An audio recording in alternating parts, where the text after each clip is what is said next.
उपस्थित सभी प्यारे बच्चों को, अपने से बड़ों को, सभी को शुभकामनाएं प्रस्तुत करता हूँ। बहुत बहुत धन्यवाद देता हूँ कि आपने मुझे आज अपने बीच में आने का अवसर दिया और मेरे लिए बहुत बड़ा सौभाग्य, बहुत समय से, बचपन से किसी न किसी कारण से नरोरा और अपनी सिंचाई विभाग की कोठी पहले नंबर 1, 2, 3 बोलते थे, अब इनके बहुत सुंदर नाम माँ गंगा के नाम पे रख दिए गए हैं। आने का अवसर होता रहा और आज पुनः एक अवसर मिला, इसके लिए मैं बहुत प्रसन्न हूँ, अभिभूत हूँ। और बचपन की युवावस्था की, और जब मैं एसएसपी अलीगढ़ था 2008-9 में, तब भी आना हुआ था, तो उसकी यादें फिर ताज़ा हो रही हैं। आदरणीय सीपी सिंह जी भाई साहब, ये यादें ताज़ा कराने के लिए बहुत बहुत धन्यवाद, बहुत आभार। हमारे प्रतिभाशाली छात्र मौजूद हैं। प्यारे बच्चों, आपको बहुत सारी शुभकामनाएं। आपने अच्छे अंक प्राप्त किए हैं, आपने योग में, अन्य कार्यों में, जान बचाने में महत्वपूर्ण योगदान दिया है, बहुत बड़े काम किए हैं। आपके इस मेहनत को मैं सलाम करता हूं और साथ साथ कामना करता हूं कि ईश्वर आपको और शक्ति दे कि इसी तेजी से, इसी कर्मठता से आप आगे बढ़ें और हमेशा सबसे आगे रहें। बहुत बहुत आशीर्वाद प्यारे बच्चों आपको। आज के कार्यक्रम की अध्यक्षता कर रहे मंचासीन आदरणीय श्री बीबी सिंह जी भाई साहब, मंडल अध्यक्ष हमारे नरोरा के, आपको मेरी ओर से बहुत शुभकामनाएं। आपके नेतृत्व में हमारा संगठन मजबूत हो रहा है, बहुत तेजी से आगे बढ़ रहा है। आदरणीय विधायक जी, बहुत ही लोकप्रिय हमारे, बहुत ही मजबूती के साथ, संकल्प के साथ काम करने वाले, और जैसा अभी चर्चा हो रही थी, सही को सही और गलत को गलत बिल्कुल साफ बोलने वाले, कोई लाभ लपेट न रखने वाले, ऐसे हमारे सीपी सिंह जी विधायक जी भाई साहब। आपको बहुत बहुत धन्यवाद भाई साहब, आपने मुझे आमंत्रित किया और अपने प्यारे बच्चों से मिलने का आज मौका दिया। आदरणीय अरुण सिंघल जी, चेयरमैन डिवाई, आपको बहुत बधाई। आपने एक बहुत बड़ा इतिहास रचा है। झंडे आपने गाड़े हैं ऐसे स्थान पे जहां ऐसा अवसर नहीं मिला था और बहुत मुश्किल था, तो डिवाई की सेवा करने का मौका डिवाई के नागरिकों ने आपको दिया है।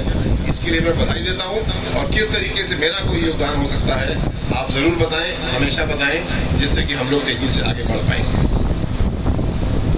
हमारे जिला उपाध्यक्ष श्री राजवीर सिंह जी भाई साहब, ब्लॉक प्रमुख डिवाई श्री अनार सिंह जी, बहुत शुभकामनाएं। हमारे मंडल अध्यक्ष डिवाई श्री विकास वार्षणे जी, श्री राकेश जी, श्री पवन प्रधान जी, श्री अभय गर्ग जी, मलखान सिंह जी भाई साहब, सीमा चौधरी दी, नमस्कार दीदी, प्रभा वर्मा जी, सरिता चौहान जी, और आज के कार्यक्रम का संचालन कर रहे श्री महेश आर जी भाई साहब।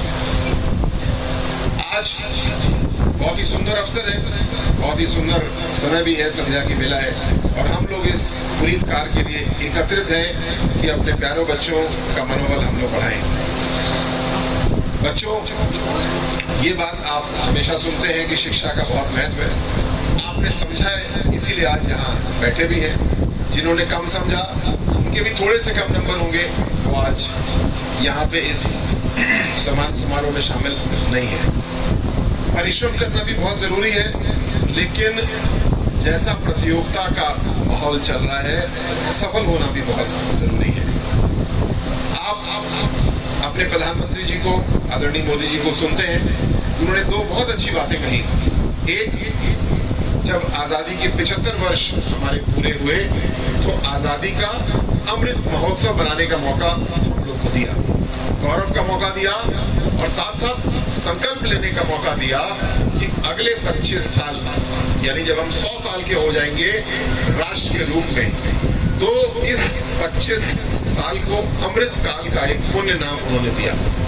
और इसका मतलब ये मेरी उम्र 52 वर्ष है, मेरी पीढ़ी की कार्य करने की क्षमता कम हो रही है, लेकिन आप लोग अभी 18 साल, 19 साल, 20 साल के बच्चे हैं। आपकी पीढ़ी अब आगे टेक ओवर कर रही है, तो जो अमृत काल की पीढ़ी होगी वो आपकी होगी।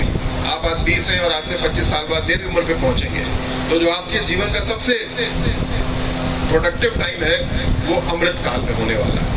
हम सबको इस बात पे विचार करना है कि अमृत काल में क्या होगा। हमारे घर में क्या होगा, हमारे मोहल्ले में क्या होगा, नरोरा में, बुलंदशहर में, उत्तर प्रदेश में, देश में क्या होगा, और उसका परिणाम देना है। मैं आपको 2 उदाहरण देना चाहता हूं किस तरीके से आज भारत एक बहुत गौरवशाली स्थिति में खड़ा हुआ है। क्यों? क्योंकि नवाचार, इनोवेशन किया गया, नए आविष्कार किए गए और उसके बहुत सुंदर परिणाम हैं। प्रधानमंत्री मोदी जी को मैं सुन रहा था अभी अमेरिका के संसद में, उन्होंने सबके सामने बात रखी कि आज पूरे भारत में डिजिटल पैसे का लेन देन जो होता है, अगर 100 लेन देन होते हैं तो उसमें से 46 लेन देन पूरी दुनिया के भारत में होते हैं। मतलब 46% प्रतिभागिता हमारी भारत की है इस डिजिटल लेन देन में। और कारण यूनाइटेड पेमेंट इंटरफेस जो बनाया गया, भीम ऐप जो बनाई गई, जैसा हम लोग पेमेंट करते हैं, व्हाट्सएप से गूगल पे कर देते हैं, एक बैंक से दूसरे बैंक पे कर देते हैं, ऐसा सिस्टम किसी भी दुनिया के पास नहीं है, देश के पास नहीं है। और केवल हमारे भारत के सॉफ्टवेयर इंजीनियर, बैंक पे काम करने वाले साथी और प्रधानमंत्री जी का नेतृत्व, जिसके कारण ये संभव हो पाया है। आज सिंगापुर, अन्य देश जो विकसित देश की श्रेणी में पहुंच चुके हैं, वो आकर के भारत के सिस्टम को देख रहे हैं, हमसे जुड़ रहे हैं और भीम ऐप जैसे सिस्टम बनाने की कोशिश कर रहे हैं। दूसरी बहुत बड़ी सफलता का आयाम मैं आपके सामने रखना चाहता हूं। प्रधानमंत्री मोदी जी ने एक चुनौती दी भारतीय रेलवे को कि 80 किलोमीटर 65 किलोमीटर प्रति घंटे की औसत रफ्तार से हमारी ट्रेनें चलती हैं, ये बहुत कम है, इसकी गति को बढ़ाया जाए। तो दुनिया के बहुत सारे मॉडल थे, लेकिन बड़े महंगे मॉडल थे। बुलेट ट्रेन की हम लोग बात करते हैं, बना भी रहे हैं, लेकिन जो सामान्य ट्रेन और पटरी की कॉस्ट आती है उससे कई गुना एक बुलेट ट्रेन पड़ती है। हमारे रेलवे के इंजीनियरों ने मोदी जी के निर्देश पे, उनकी कल्पना पे अपना काम करना शुरू किया और इसी पुरानी पटरी पे थोड़ा सुधार करते हुए और इंजन और जो डिब्बे उसमें बहुत सारा सुधार करते हुए 80 किलोमीटर से 180 किलोमीटर की गति से ट्रेन चलाना शुरू कर दी।